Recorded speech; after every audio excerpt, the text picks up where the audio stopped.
students, today we are going to learn 1.5 from your textbook Mrs. Addis by Sheila Smith. Now let's learn this story. Before to start our story, today we will take the information about the writer Sheila Smith. Now come to page number 44 of your textbook. Here the information of writer has given. So one image is also provided there. Let's see that, and let's take information about her. First one, that Sheila K. Smith was an English novelist and poet. म्हणजे या एक English novelist पण आहेत ज्यांनी novels लिहिलेले आहेत, and she is also a poet. Many of her novels were set in the borderlands of Sussex. Sussex हा area आहे इंग्लंडमधला, आणि तिथंच त्यांच्या बऱ्याचशा स्टोरीमधलं लोकेशन जे आहे हे ससेक्स आहे. जसं की आपल्याकडे R.K. नारायण होते, इंडियन इंग्लिश रायटर. त्यांचं कोणतं लोकेशन असायचं? मालगुडी. आणि त्याच्याहून सगळ्या स्टोरीज मालगुडी डेजची नॉवेल आलेली आहे त्यांची. ओके, तसं ससेक्सच्या एरियावरच यांच्या बऱ्याचशा नॉवेल डिपेंड आहेत. सेटिंग तिथलं आहे. And Kent in the English regional tradition, म्हणजे असा लोकेशन आहे. Her book the end of the house of Alard become a best seller, म्हणून यांचं बुक हे फेमस आहे. नाव in the next para the theme of the story has given. Let's see that. The story is about a peasant woman who finds a desperate young man at her doorstep. Peasant means farmer. या Mrs Addis या एक farmer woman आहेत, and तिच्या घरी at the door step एक stranger person येते. Pleading of her to give him protection from the police. आणि ती स्ट्रेंजर पर्सन असते, ती रिक्वेस्ट करत असते की मला इथं तुम्ही थोडं शेल्टर द्या, because he want to escape from police. तो पोलिसांपासून लपून बसणार असतो आणि तो त्यासाठी विनंती करत असतो मिसेस ॲडिस यांना. He had been perching on the nearby estate and in panic had killed one of the gamekeeper. आता पोलीस ऑब्वियसली फॉलो करतायत, म्हणजे यानं काहीतरी क्राईम केलेला आहे, and that crime has given he had killed one of the gamekeepers. Gamekeepers म्हणजे साधारण फॉरेस्टचा area असतो, तिथं जे सिक्युरिटी गार्डसारखे लोक असतात त्यांना म्हणतात. आणि त्यातल्या एकाला यांनी मारलेलं असतं आणि पोलीस मागे लागलेले असतात, आणि अशा परिस्थितीत तो धावत मिसेस ॲडिस यांच्याकडे येतो. आता एक्झॅक्टली मिसेस ॲडिस यांच्याकडे का आला असेल, त्यांच्या घरात याला का निवारा मिळेल, त्यांचं आणि तिचं रिलेशन काय आहे नेमकं, ह्या सगळ्या गोष्टी जर आपल्याला पाहायच्या असतील तर one of the beautiful story we have it. So let's start to read that story. Mrs. Addis, page number 44. In northeast Sussex, a great tongue of land runs into Kent. It is a land of woods, the old hammer woods of the Sussex iron industry, and among the woods gleam the hammer ponds. Owing to the thickness of the woods, the road that passes Mrs. Addis's cottage is a dark long before the fields beyond. आता सुरुवातीला स्टोरीचं opening झालेलं आहे, ती अंधाराची वेळ आहे, रात्रीची वेळ आहे, आणि डायरेक्ट मिसेस ॲडिस यांचं कॉटेज कुठं आलं, ती झोपडी त्यांची कुठे आलेली आहे ते लोकेशन सांगितलेलं आहे. तर बघा, इन नॉर्थ ईस्ट ससेक्स. आता इंग्लंडमधला जे खेडं आहे ससेक्स, त्या खेडे गावातलं नॉर्थ ईस्टचा जो भाग आहे त्या भागामध्ये a great tongue of land runs into Kent. आता एक एरिया आलेला आहे, नाव काय आहे त्याचं? Tongue of land. Tongue of लँडचं मिनिंग दिलेलं आहे ग्लॉसरीमध्ये, रीड करा. It's a long stretch of land branching out from the main road. आता बघा, आपण सांगितलेलं आहे की हे कुठली स्टोरी आहे? इंग्लंडमधली. इंग्लंडमध्ये पण कुठे? ससेक्स. तिथला पण नॉर्थ ईस्टचा पोर्शन आहे, आणि तो जो मेन रोड गेलेला आहे, आता समजा आपण हा मेन रोड आहे, ओके, तर या मेन रोडला ब्रांच फुटलेली आहे, आणि असं एक जंगलाचा भाग, खेडेगावाचा जो भाग आहे तिकडे जाणारा हा जो पोर्शन आहे त्याला त्यांनी काय म्हणलेला? It's a tongue of land. Okay, असा एक रस्ता फुटलेला आहे तिकडे जाण्यासाठी, त्याला tongue of land. Next, the old hammer woods of the Sussex iron industry and among the woods gleam the hammer ponds. आता तिथला जो एरिया आहे तो तिथं तुम्हाला हॅमर पॉन्ड्स पाहायला मिळतील. आता याचं देखील एक्झॅक्ट मीनिंग काय आहे ते इथं मेन्शन केलं आहे बघा ग्लॉसरीमध्ये. हॅमर पॉन्ड्स म्हणजे पॉन्ड, पाण्याचं साठलेलं तलाव आहे तिथं. ओके, तो एरिया हॅमरवूड म्हणून ओळखला जातो, म्हणून त्या पॉन्डला पण नाव आहे hammer pond.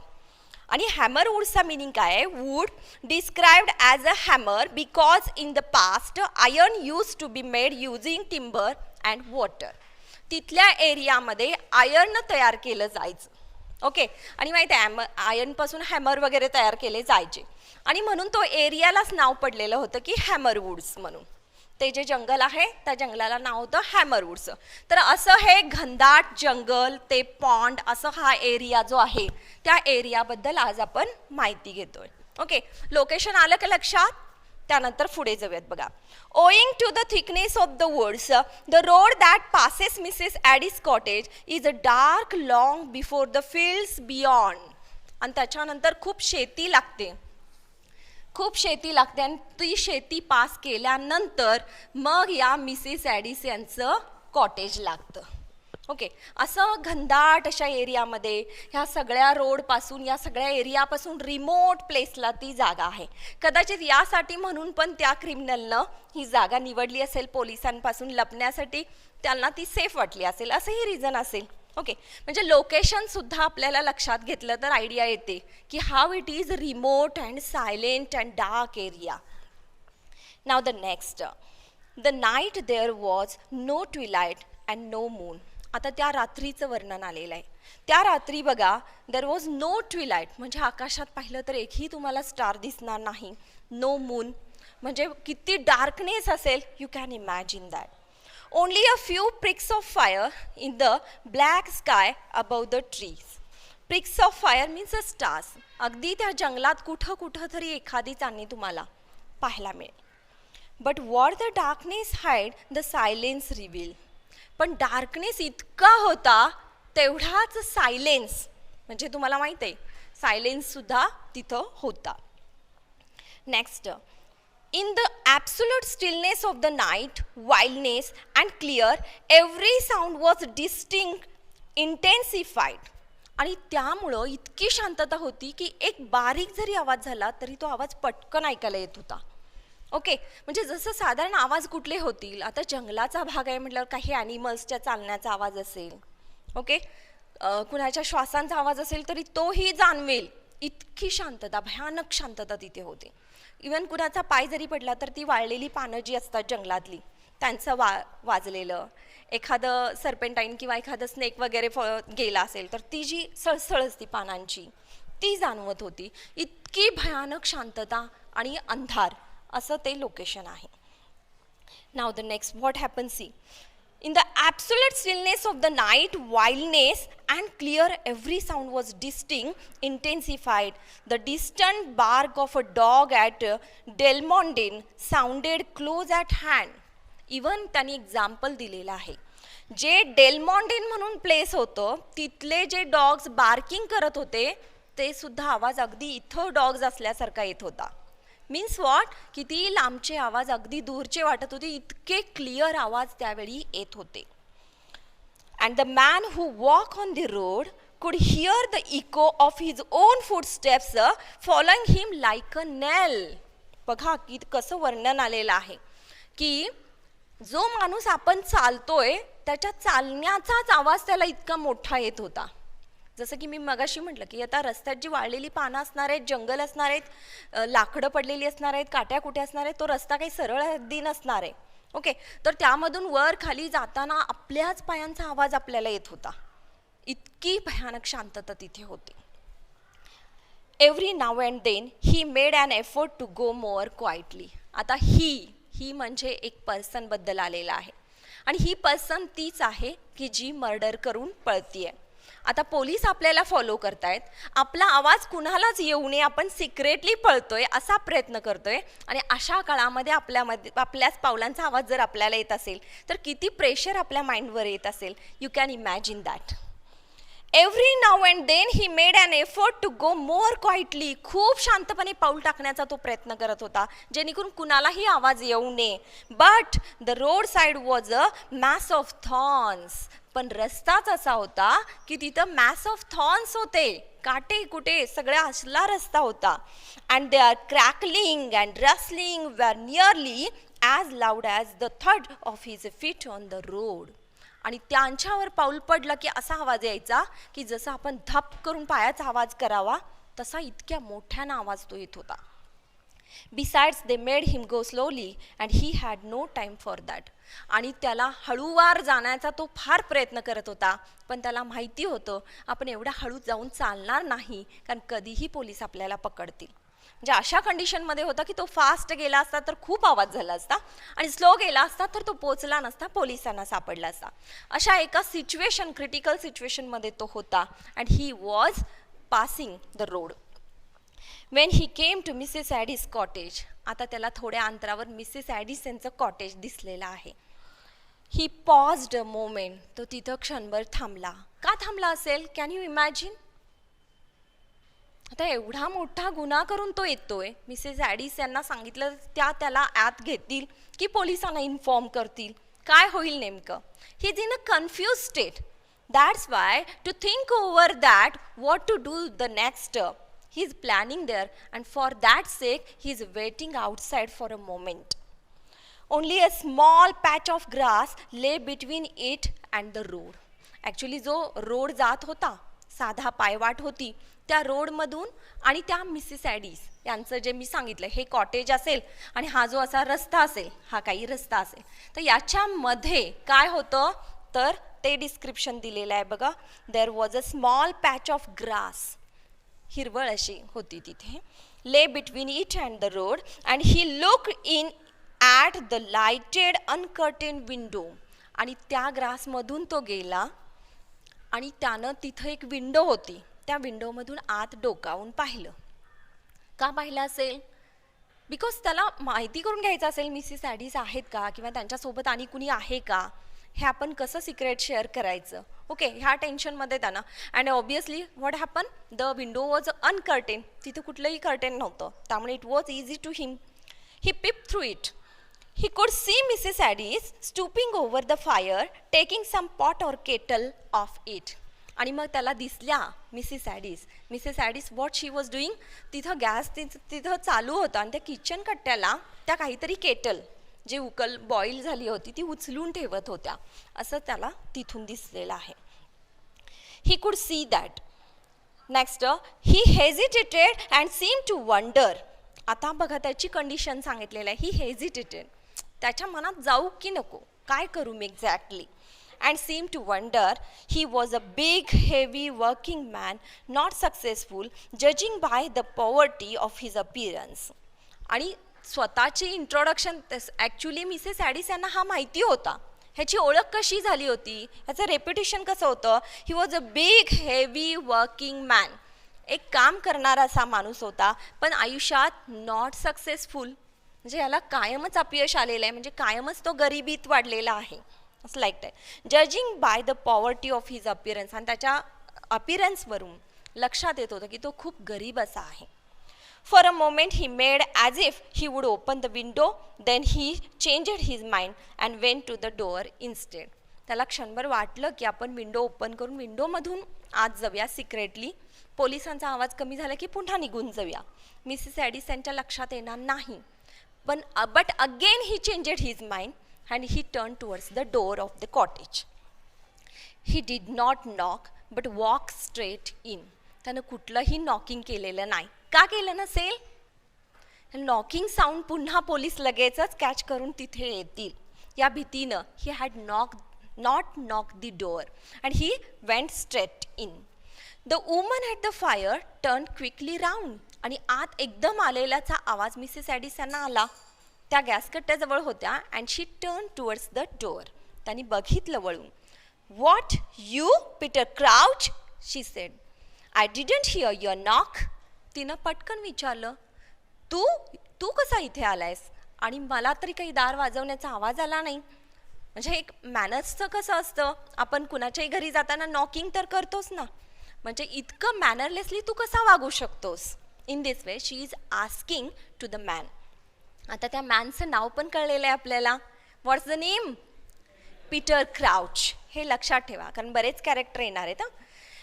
I didn't knock ma'am, I didn't want anybody to hear. आणि त्यानं क्लिअरली सांगून टाकलं, yes I know I didn't knock because I don't want to hear that sound. Excuse. How's that? मग तिला राग आला. तिनं पटकन विचारला, असं का केलंस तू? I am in trouble. His hands were shaking a little. What have you done? त्याचे हात पण कापत होते. त्यावेळी तिनं विचारलं की तू काय केलेस, काय एवढा घाबरतोयस? I shot a man Mrs Adis. आणि त्यानं सांगून टाकलं की मी एकाला मारलेलं आहे. You? Yes I shot him. You killed him? I don't know. म्हणजे तू त्याला ठारच मारलंस का? तर मला ते काय झालं माहीत नाही, पण माझ्या हातून बंदुकीची गोळी सुटली आणि एकाला लागली आहे एवढं मला माहिती आहे. For a moment there was a silence in the small stuffy kitchen. अगदी छोटंसं किचन होतं आणि त्या किचनमध्ये संपूर्ण शांतता पसरली.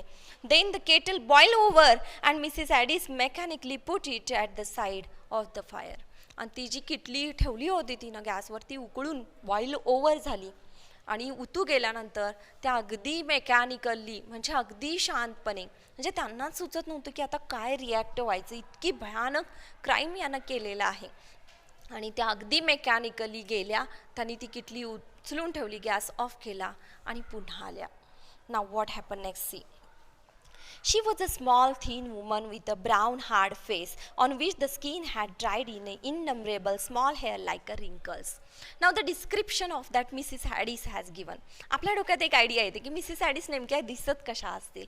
So that description we get here. She was a small, thin woman. अतिशय बारीक अशी आहे. With a brown hard face.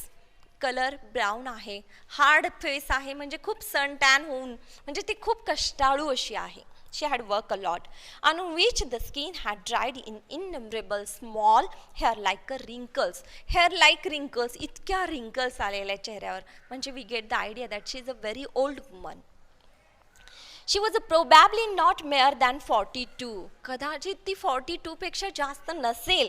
But life treats some women hard in the agriculture district of Sussex, and Mrs. Addis' life had been harder than most.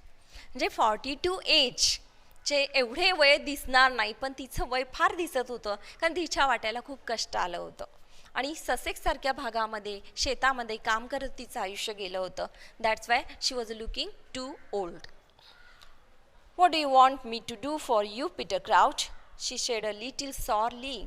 मग नंतर तिच्या लक्षात आलं की एवढ्या एका व्यक्तीला मारून हा पीटर क्राउच माझ्या दारात आला आहे, मग ह्याला माझ्याकडून काय अपेक्षा आहे?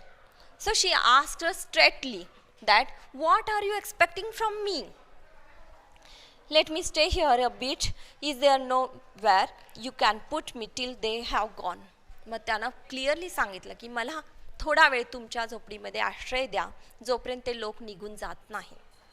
Who's they? तिनं लगेच विचारलं, कोणते लोक तुझ्या मागे लागलेत? The keepers. मग तिनं सांगून टाकलं, कीपर्स ते जे गार्ड होते ते सगळे मागे लागलेले. ॲक्च्युली ते पोलिसांचाच प्रकार असतो. Oh you have had a quarrel with the keepers have you? तिनं लगेच विचारलं, तू त्या लोकांशी भांडलायस? म्हणजे ते लोक जंगलाचं संरक्षण करण्यासाठी असतात. Okay, they are doing a Nobel cause. तर तू त्या लोकांशी भांडलायस म्हणजे इतक्या लो लेवलला कसा तू जाऊ शकतोस? In this way she is asking. Yes, I was down by Cinderwood seeing if I could pick up anything, and the keepers found me there were 4 to 1, so I used my gun. आणि त्यानं पटपट सांगून टाकलं काय घडलं. तर सिंडरवूडचा जो part होता तिथं मी गेलो होतो आणि काय मिळेल ते आता आपल्याला लक्षात आलं की हा खूप गरीब आहे. ओके, आणि मग काहीतरी चोऱ्या वगैरे करून आपलं पोट भागवायचं असा याचा प्रकार आहे. आणि तिथं काहीतरी मिळेल आपल्याला, तिथून घेऊन आपण विकू, ते पैसे होतील आपल्याला. जंगलामध्ये पण खूप चोऱ्या होतात माहिती आहेत ना. तर अशा इंटेन्शननं तो गेला होता आणि नेमकं तिथं 4 कीपर्स होते. त्यांनी त्याला पाहिलं आणि त्यांनी त्याला फॉलो करताना आपला जीव वाचवण्यासाठी त्याने एकाला गोळी मारली आणि ती बरोबर एकाला त्यातला लागली. And he shot dead. Now the next. Then I ran for it. They are after me. They can't be far off now. आणि मग त्यानं सांगितलं की मी त्यातून पळून आलो, ते जे उरलेले होते ते माझ्या मागे लागलेले आहेत आणि मला असं वाटत नाही की ते फार लांब असतील, ते माझ्या कुठंतरी जवळपास आले असतील. Mrs Addis did not speak for moment. Crouch look at her beseechingly. Beseeching means appealingly. त्याच्याजवळ कुठलाच पर्याय नव्हता. He was requesting, please please give me shelter, please help me in this वे.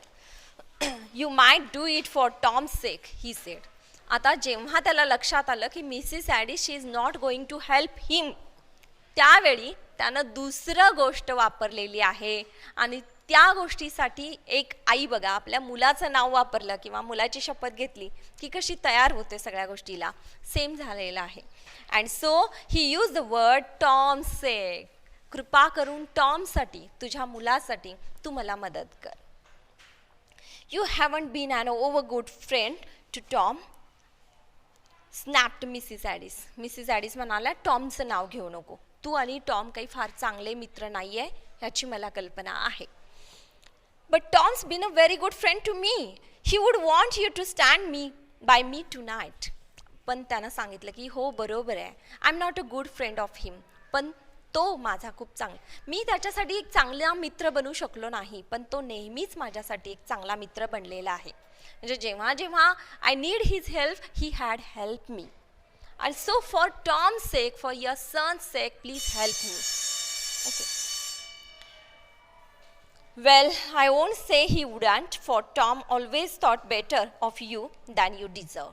मग त्यांनी स्पष्ट सांगितलं, तू जेवढं डिझर्व करत नाहीस ना त्याच्यापेक्षाही जास्त टॉमनं तुला नेहमी हेल्प केलेली आहे. Maybe you can stay till he comes home tonight. Okay, तर टॉमसाठी काय कर, तो येईपर्यंत कामावरून तू आज इथे थांब. Then we can hear what he says about it. आणि तो आल्यानंतर मग आपण चर्चा करू and then we will decide what to do of you. Okay. In this way she had given the shelter to whom? What is the name? Yes, Peter Crouch. Now what happened next? That we will see in our next part. Thank you.